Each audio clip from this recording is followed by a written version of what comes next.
दोस्तों, कांग्रेस के प्रवक्ता पवन खेड़ा का ये ट्वीट देखिए। खेड़ा पीएम मोदी का एक वीडियो शेयर करते हुए लिखते हैं कि क्या इस तरह की अटखेलियां खेलने के लिए विदेश जाते हैं। कथित फैक्ट चेकर मोहम्मद जुबैर के ट्वीट को भी देखिए। उसका कहना है कि पीएम मोदी आते हैं, उनके स्वागत में डांस होता है, कुछ एनआरआई उनकी तारीफ करते हैं, अवार्ड लेते हैं, कुछ वीडियो आते हैं और लौट जाते हैं। कांग्रेसी मीडिया सेल से संबंधित यह अकाउंट लिखता है कि पीएम मोदी विदेश घूमने जाते हैं। पिछले कई महीनों से कांग्रेस पार्टी और कांग्रेसी आईटी सेल पीएम मोदी की विदेश यात्राओं पर लगातार इसी तरह का नैरेटिव बनाने का प्रयास कर रही है कि इन विदेश यात्राओं का कोई लाभ नहीं है। ऐसे में आइए आज समझने का प्रयास करते हैं कि आखिरकार पीएम मोदी विदेश यात्राओं पर क्यों जाते हैं, वहां क्या करते हैं और इन यात्राओं का देश को क्या लाभ होता है। नमस्कार, स्वागत है आपका द पैम्फलेट पर। पीएम मोदी की विदेश यात्राओं से देश को क्या मिलता है, इस पर हम बात करें उससे पहले आप हमारे चैनल को सब्सक्राइब कर लें, बेल आइकन भी दबा दें और इस वीडियो को लाइक और शेयर जरूर करें।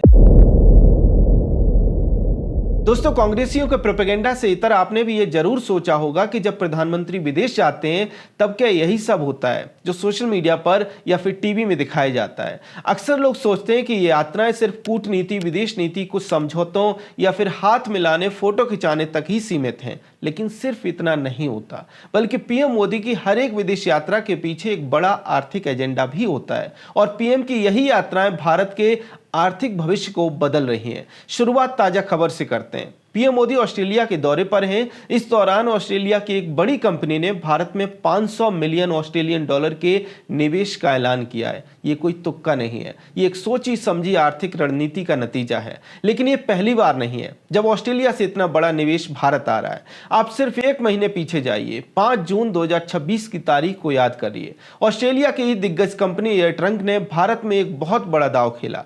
एयर ट्रंक ने भारत में 5 गीगावाट का विशाल डेटा सेंटर क्षमता विकसित करने के लिए पूरे 30 अरब डॉलर के निवेश की योजना का आधिकारिक ऐलान किया। जरा सोचिए, एक अकेले देश की कंपनियां भारत के डिजिटल और ग्रीन इंफ्रास्ट्रक्चर में इतने बड़े इन्वेस्टमेंट कमिट कर रही हैं। यह दिखाता है कि प्रधानमंत्री मोदी ने द्विपक्षीय वार्ताओं के जरिए ऑस्ट्रेलिया के साथ जो आर्थिक सेतु बनाया है वो परिणाम दे रहा है। पिछले कुछ सालों से एक परफेक्शन के साथ ये आर्थिक सेतु वाला पैटर्न काम करता दिखाई दे रहा है। प्रधानमंत्री मोदी विदेशी धरती पर कदम रखते हैं, वहां दुनिया की सबसे बड़ी कंपनियों के सीईओ से 1-to-1 मुलाकात करते हैं, उन्हें भारत की नीतियां समझाते हैं, उन्हें भारत का विजन बताते हैं और उसके बाद वो वैश्विक कंपनियां भारत में अरबों डॉलर का निवेश की झड़ी लगा देती हैं। प्रधानमंत्री मोदी फरवरी 2024 में यूएई के आधिकारिक दौरे पर गए थे।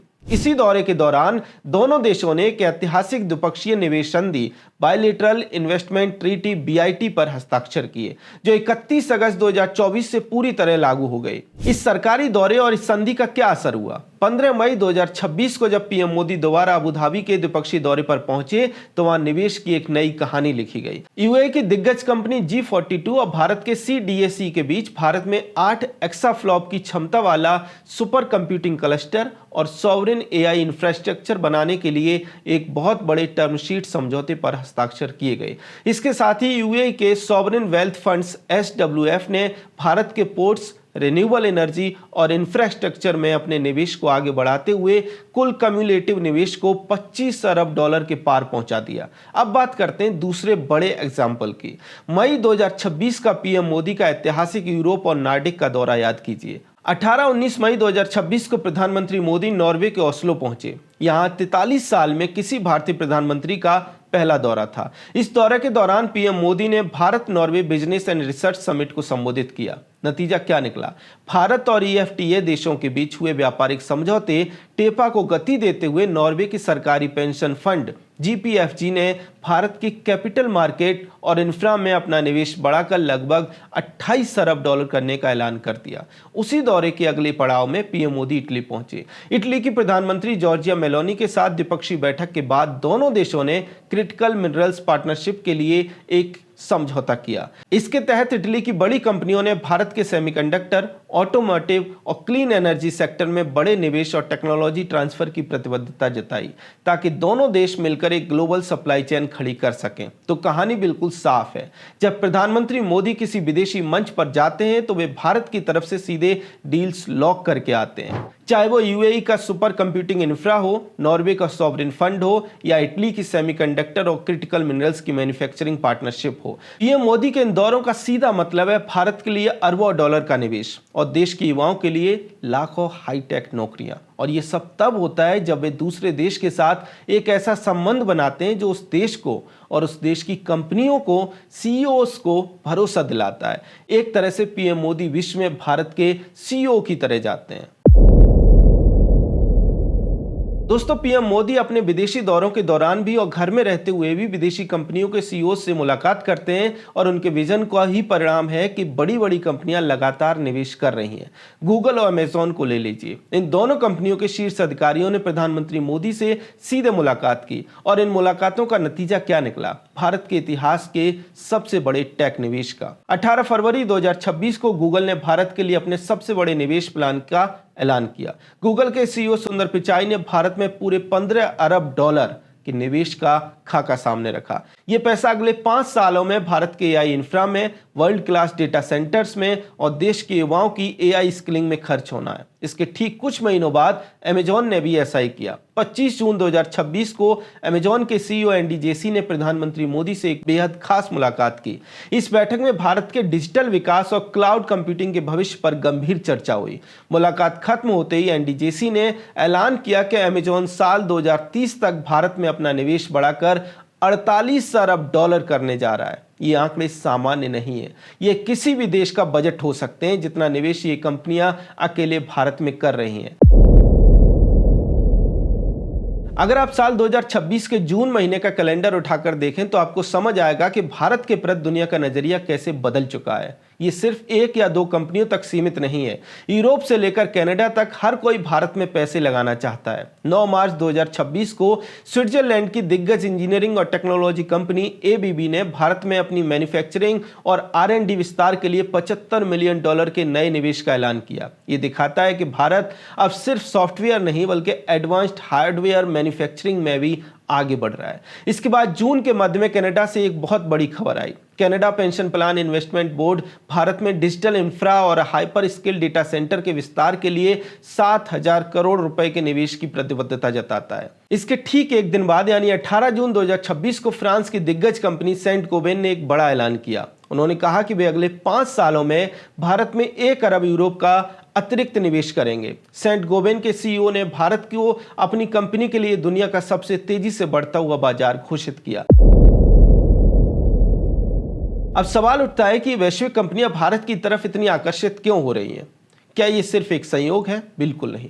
इसके पीछे प्रधानमंत्री मोदी की दूरदर्शी नीतियां और उनका विजन है। जब पीएम मोदी किसी ग्लोबल सीईओ से मिलते हैं तो वे प्रधानमंत्री के साथ साथ भारत के सीईओ की तरह मिलते हैं। उन्हें भारत की पॉलिसी स्टेबिलिटी का भरोसा देते हैं, भारत के ईज ऑफ डूइंग बिजनेस के बारे में बताते हैं, कैसे लाल फीताशाही खत्म की गई वो बताते हैं, सरकार की तमाम नीतियों के बारे में बताते हैं।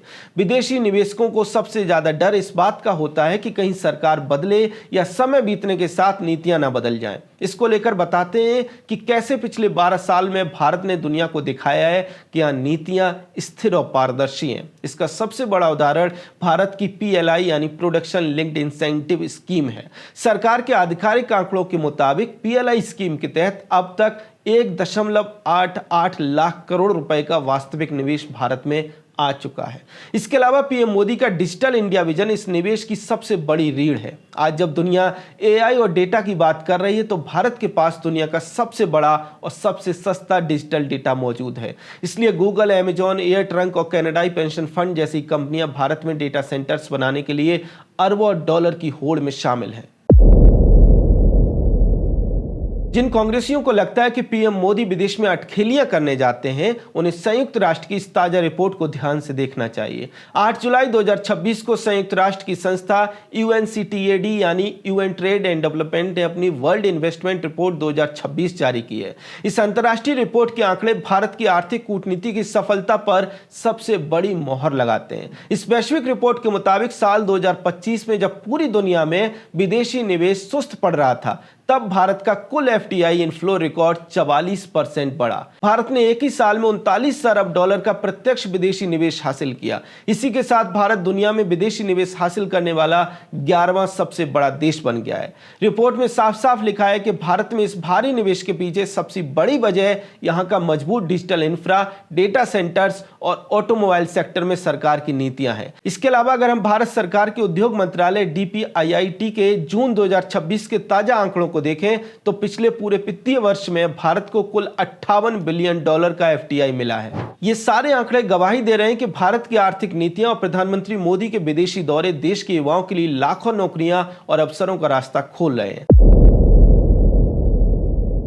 तो लबोलुआब ये है मित्रों कि पीएम मोदी विदेश में अटखेलियां नहीं करते, फोटो और वीडियो बनाने नहीं जाते जैसा कि खेड़ा और कांग्रेसी आईटी सेल नैरेटिव बनाने का प्रयास कर रहे हैं, बल्कि इन विदेशी दौरों से पीएम मोदी भारत की विदेश नीति, कूटनीति, द्विपक्षीय संबंध, जियोपॉलिटिक्स तो साधते हैं, इसके साथ ही साथ करोड़ों का निवेश भी भारत में लेकर आते हैं। और यूएन की रिपोर्ट इस बात पर मोहर लगाती है कि पीएम मोदी की विदेश यात्राएं कोई साधारण दौरे नहीं है, ये यात्राएं भारत के आर्थिक सशक्तिकरण के मिशन का सबसे बड़ा हिस्सा है। खैर, पीएम मोदी की विदेशी यात्राओं को लेकर आपका क्या कहना है, कमेंट सेक्शन में हमें जरूर बताएं। अगर आपको हमारा कंटेंट पसंद आता है तो हमारे चैनल को सब्सक्राइब भी कर लें। जय हिंद।